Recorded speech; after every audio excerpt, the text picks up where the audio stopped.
The afternoon, a little girl in a white flower crown ran across a crowded wedding reception, dodged 3 waiters carrying champagne flutes, and crashed into my legs like she had been looking for me her entire life.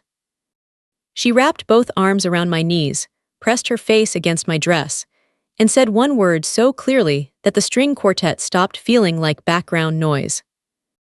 "Mommy!" The whole table heard it.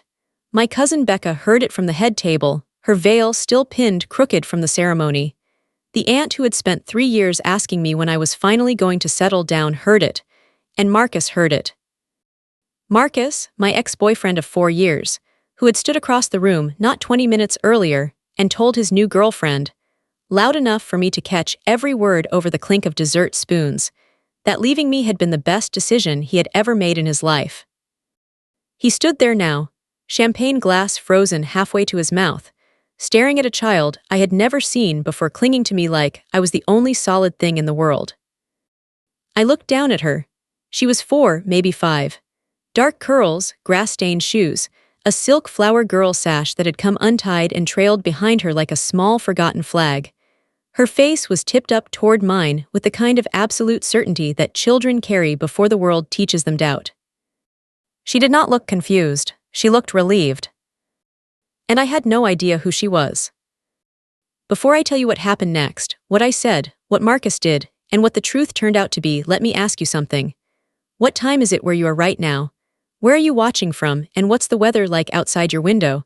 I want to know how far this story travels. Because the moment that little girl said that word, my life split in two, and everything that came before it suddenly looked like preparation. Her name was Lily. I would not learn that for another 4 minutes. But first, I need to take you back 6 months, to a Tuesday evening in February, to the moment my life quietly broke open without any of the fanfare that usually accompanies ruin. Marcus Hale had been my person. That was the word I used then, before I understood that the word person implied someone who saw you fully and chose to stay. We had met in our 2nd year of college, dated through graduation, moved in together at 24, and spent 4 years building something I genuinely believed was permanent. He was careful with money and careless with apologies. He remembered my coffee order and forgot my anxiety attacks. He told me I was too sensitive in the same breath as telling me I was the love of his life. And for years, I had held both sentences without examining the contradiction. The breakup happened on a Tuesday because disasters rarely schedule themselves for dramatic weather. He sat me down at our kitchen table, the one we had spent 40 minutes assembling together from a flat-pack box, laughing when we had 3 bolts left over, and told me that he had been unhappy for a long time, that he needed to grow, that he loved me, but not the way a person should love the woman they were going to marry. He did not mention her name. I found out 3 weeks later through a mutual friend who felt guilty enough to tell me and not guilty enough to have said something sooner. Her name was Priya. She was a project manager at Marcus's firm. They had been close, the friend's hesitant word, for about 6 months before he ended things with me. I did not scream. I did not show up at his office or send the texts that would have felt good for 30 seconds and terrible for 30 years. I packed my boxes in a week, signed a new lease on a 1-bedroom apartment that smelled like someone else's candles, and started the very unglamorous work of rebuilding a life that had been constructed almost entirely around another person's preferences. I stopped eating at the restaurants he liked, which turned out to be most of my favorites too, because I had confused his taste for my own for so long I had forgotten the difference. I started running, not for him, not to become someone new, but because moving my body in the early morning before the city woke up was the only hour of the day that belonged entirely to me. I threw myself into my job as a speech-language pathologist at a children's developmental clinic, which had always been the truest version of my life anyway, the part that required all of me and gave back something real. I was not healed by the day of Becca's wedding. I want to be honest about that. 6 months is long enough to stop crying in parking lots, but not long enough to stop feeling the shape of what's gone. I had accepted the invitation because Becca was my closest cousin and I loved her without qualification, and because I had promised myself in February that I would not let Marcus Hale shrink the perimeter of my living. I did not expect him to be there. Tea should not have surprised me. Marcus and Becca's new husband Daniel had been college roommates. I had known this. My brain had filed it under problems to address later and apparently never retrieved the folder. I saw him from across the reception hall during cocktail hour, and for one bright terrible second, my body forgot everything my mind had learned. He looked well. He was wearing a charcoal suit I had never seen, which meant it was purchased after me, and that small fact landed somewhere tender. Priya stood beside him in a green dress. She was beautiful in a composed, deliberate way, and I hated that I noticed. I found my assigned table, sat beside Becca's college roommate, whose name I could never remember, and performed normalcy through the salad course and most of the main. That was when I heard him. Marcus had moved into the cluster of guests near the bar, relaxed and easy-voiced the way he always was in social settings, which had once been one of the things I loved about him. I was not trying to listen. Sound travels in ways people forget when they feel private. Honestly, he was saying to someone just out of my sight, leaving when I did was the best move I ever made. I should have done it a year earlier. I was just too comfortable, too settled. Some people are meant to be stagnant. I needed someone who actually pushes me forward. There was a pause, and then a low laugh from whoever he was talking to. Nora's a good person, he added, which was the particular cruelty of reasonable men. Good person. The way you describe a piece of furniture you once liked and donated. I set my fork down very carefully. I looked at my water glass. I breathed. I did not cry, which felt like a small, private victory I would tell no one about. And then the little girl hit my knees. She was so certain. That was the thing I kept coming back to later, turning it over like a stone to see what lived underneath. She did not approach me slowly. She did not look up at my face first to check whether I was the right person. She simply ran across the reception hall, arms already open, and attached herself to me with the full commitment of a child who has been waiting. Mommy! I bent down slowly. Her curls smelled like baby shampoo and grass and wedding flowers. I placed my hands gently on her small shoulders because I did not know what else to do, and because something about her certainty made abandonment feel impossible. Hi, sweetheart, I said quietly. I think you might have the wrong person. She pulled back just far enough to look at my face. Her eyes were dark brown and very serious, with the kind of focused attention I recognized from work, children who communicate without shortcuts. She studied me for a long moment, then she shook her head once. She did not think she had the wrong person. A commotion moved through the edge of the room before I could figure out what to do next. A man was cutting through the gathered guests with the particular speed of someone who is scared and trying not to look it. He was tall, early 30s, with the same dark curls as the little girl, and an expression that mixed relief and mortification in equal measure. Lily, his voice was low and tight. Lily, I have been looking for you for 10 minutes. What did I say about running off? He crouched beside her and took her gently by the shoulders, then looked up at me from that position, already apologizing before the words arrived. I am so sorry. She got away from me near the garden and I. He stopped. He looked at my face in a way that was different from polite social recognition. It was longer, more careful, like he was rechecking a map. You're Nora, he said. It was not a question. I blinked, yes. Calloway, you work at Riverside Developmental Clinic. My heart rate shifted. I do, have we met? He stood up slowly. Lily was already wrapping one hand around his fingers, in that unself-conscious way small children claim the people they belong to. Not exactly, he said. I'm Owen Mercer, I'm Daniel's cousin. And this, he looked down at Lily with an expression that could fill a library. This is Lily. She's been in your Monday group at the clinic for 3 weeks. She hasn't told me much about it, because Lily doesn't tell me much about anything out loud yet, but she drew me a picture of her teacher every single day. I felt the room reorganize itself around me. Monday group, my nonverbal and early communication group for preschool-aged children, the one that met at 9 a.m. in the yellow room with the window that always stuck. I had 30 children rotating through different sessions. I learned their faces before I learned their names on paperwork.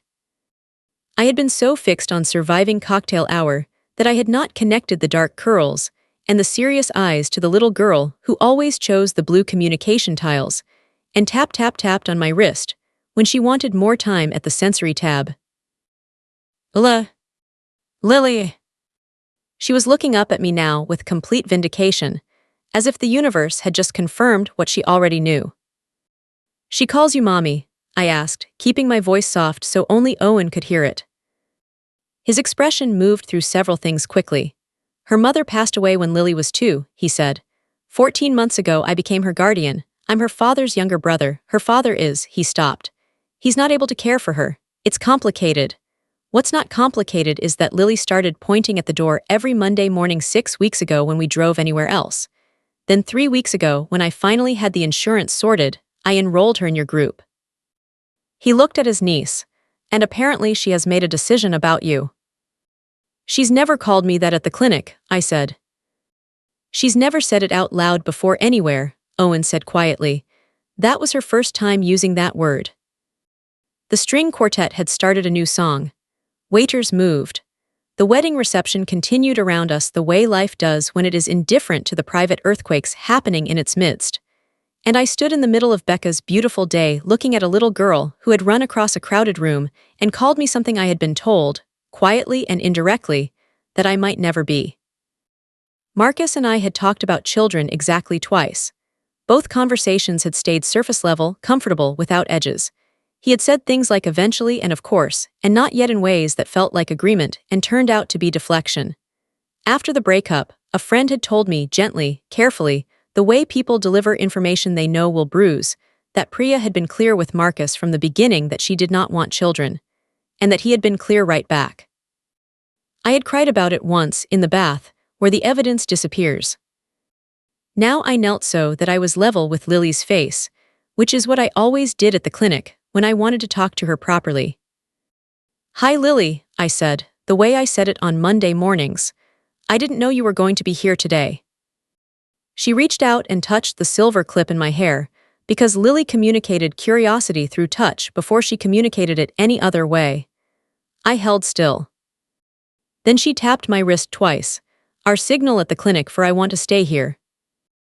I felt something move in my chest that I did not have language for yet. She can stay near us for a bit, Owen said from above me.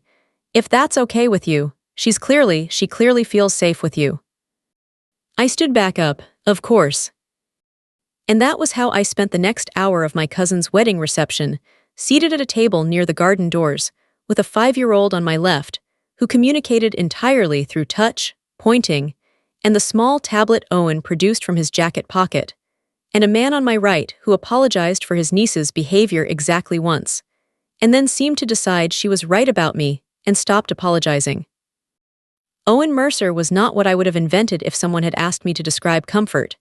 He was quiet in a way that had weight to it, not absence. He asked questions, and then waited for the full answer instead of preparing his own response while I was still speaking. He had taken guardianship of his niece 14 months ago and reorganized his entire life around her therapy schedule, her sleep routine, and the specific brand of crackers she would eat without protest. He had done this without framing it as sacrifice. When I said that must have been a significant adjustment, he looked at Lily instead of at me and said, she needed somewhere to land. I understood that sentence down to its bones. At some point during the main speeches, Marcus drifted toward our corner of the room. I saw him coming and felt the old brace in my shoulders, the automatic preparation for something sharp. He stopped a few feet away with Priya at his elbow and looked at our table with an expression I couldn't cleanly read. He glanced at Lily, then at Owen, then at me in a way that tried to look casual and didn't quite manage it. Nora, he said, didn't know you'd found a whole family to adopt. The word adopt landed like something intended to shrink. He followed it with a smile that invited me to treat it as a joke, which was Marcus's most practiced move. Say the cutting thing and then perform lightness so that any reaction from the other person looks disproportionate. I had spent 4 years moderating my reactions to fit the frame he built around them. Owen looked at Marcus with the uncomplicated steadiness of someone who did not know the history and therefore had no performance to maintain. He simply looked at him the way you look at something that has interrupted a pleasant conversation, which is perhaps the most deflating response available. Lily turned on her chair. She looked at Marcus for 3 full seconds. Then she turned back ND and placed her hand on my arm in the unmistakable way. She placed her hand on things she had decided belonged to her. I did not plan what I said next. That was why it came out so cleanly. I haven't adopted anyone, Marcus. I'm a speech-language pathologist, and Lily is one of my students, but I'll take the compliment about the family part. Priya touched his elbow. Her expression said she wanted to move on, which told me she had heard enough about me to recognize the shape of this interaction. She was not unkind. She was simply finished. Marcus smiled with his mouth. Right, he said. Well, good for you, and they moved away. Owen waited until they were out of earshot. He asked. 4 years, I said. He considered that. He made you feel small. It was not a question. He had watched the exchange with enough attention to identify the mechanism without being told the history, and he said it the way a doctor names a thing they have seen before, not to wound, but to make it visible so it can be treated. He thought he did, I said, and saying it out loud in the present tense made it true in a way it hadn't been before. Lily tapped my wrist twice. I'm still here. I tapped back, me too. The speeches ended. Becca found me during the first dance, navigating her dress with the determined grace of a woman who had been waiting all day to move freely, and she wrapped her arms around me and whispered, "Who is that man and who is that tiny person and are you okay?" In one breath. That's Owen Mercer, he's Daniel's cousin, and Lily is my Monday student, I paused. I'm more than okay.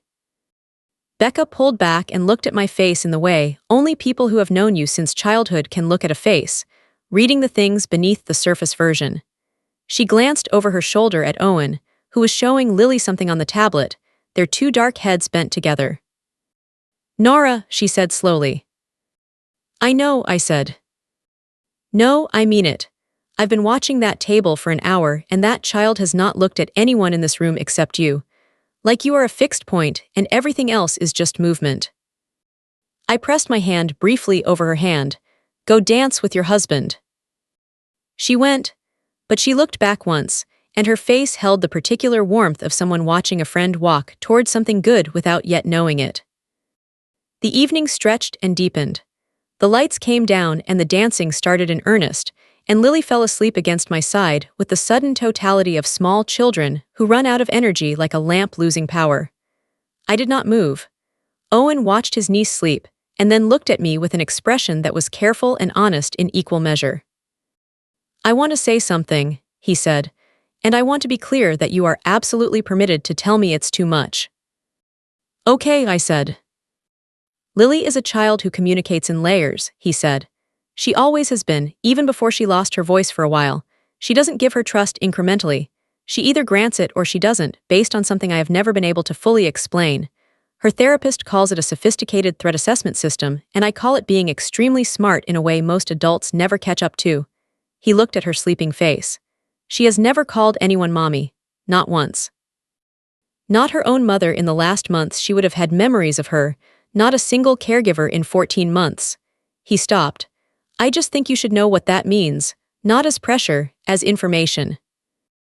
I looked at Lily's hand, resting open on my lap, small and completely trusting the way sleeping hands always are.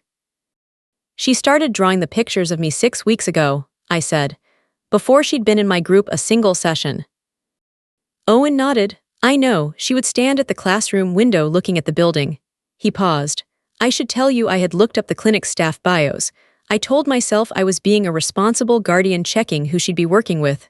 He stopped again. I also have your photograph memorized from the staff page. That felt relevant to mention.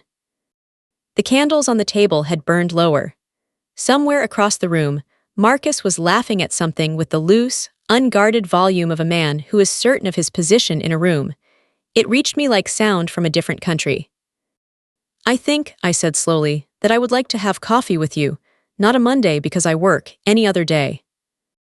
Owen's expression did something quiet and significant. Wednesday, he said. Lily has occupational therapy at 10. I'm free by 11:30. 11:30, I said. Lily stirred slightly against my side and made a small sound that meant she was still deeply asleep, but anchored to her surroundings. I adjusted slightly to give her more room, and she settled without waking, her hand closing loosely around a fold of my dress. I thought about what Becca had said, a fixed point in everything. Else is just movement. I thought about the girl I had been in February, sitting at the kitchen table I had bolted together, listening to a man explain that I was not the shape of his future. How I had accepted that definition for 6 months because I did not have a different one ready. I thought about every Monday morning in the yellow room with the stuck window, and the small girl who always chose the blue tiles and tapped my wrist when she needed more time, who had carried something around for weeks and delivered it tonight in the cleanest, most uncomplicated way available to her. She had not asked whether I deserved it. She had simply decided, with the absolute conviction of someone who evaluates entirely on evidence, that I was hers. I had spent 4 years being told in small ways that I was too much and not enough in the same breath.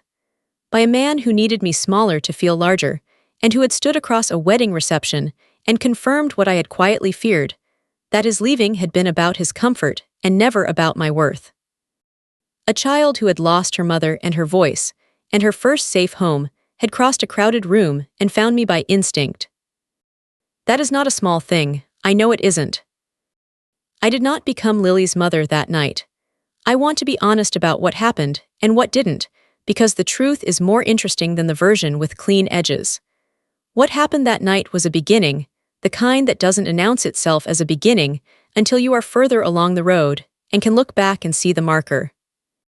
What happened was a little girl sleeping against my side, while a man with her same dark curls told me something true about her, and I told him something true back, and the candles burned, and the music played, and Marcus Hale laughed across the room, without knowing he was no longer the loudest thing in it.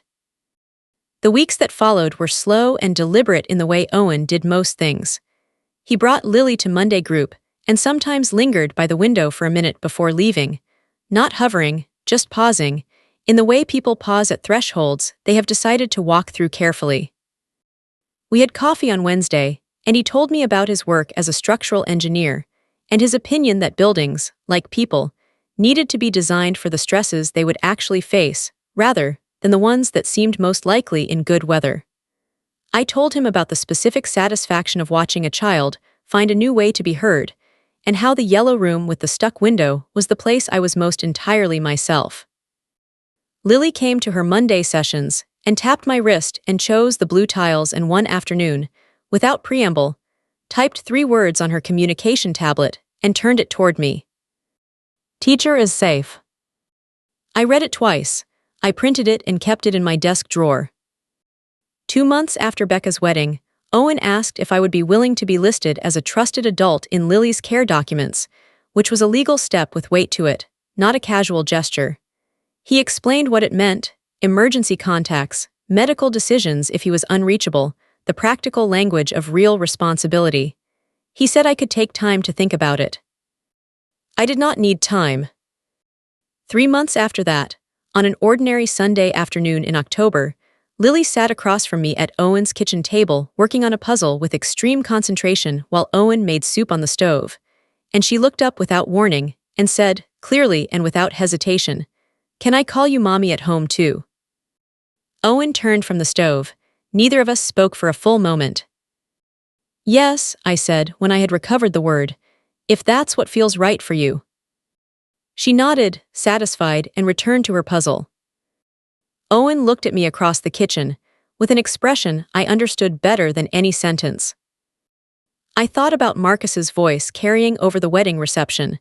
Leaving me was the best decision he had ever made. He had meant it as an assessment of my value. He did not know he was describing a door. He was right that leaving was his best move, because staying would have kept me from walking through it. Lily has been calling me Mommy for 7 months now. She says it at home and in the clinic, and one memorable time at the grocery store loudly, when I was trying to reach something on the top shelf, and a woman in the next aisle said, "She's calling you," and I said, "I know," and meant it without any of the qualifications I once would have attached. She found her full voice 6 months after that wedding. Not all at once. language doesn't return like a light switching on. It comes back the way feeling returns to a foot that has been asleep, in parts, with some discomfort in the early stages, and then gradually all at once until you can't remember the absence. Her speech therapist called it a remarkable trajectory. I called it Lily deciding she had enough safe people to speak to. I was at tea. He table the first time she used a full sentence out loud. She was telling Owen that she wanted the puzzle with the animals and not the one with the shapes. She spoke it the way children speak when they are completely certain of being heard, clearly, and without looking around to check whether the room was safe first. Owen looked at me.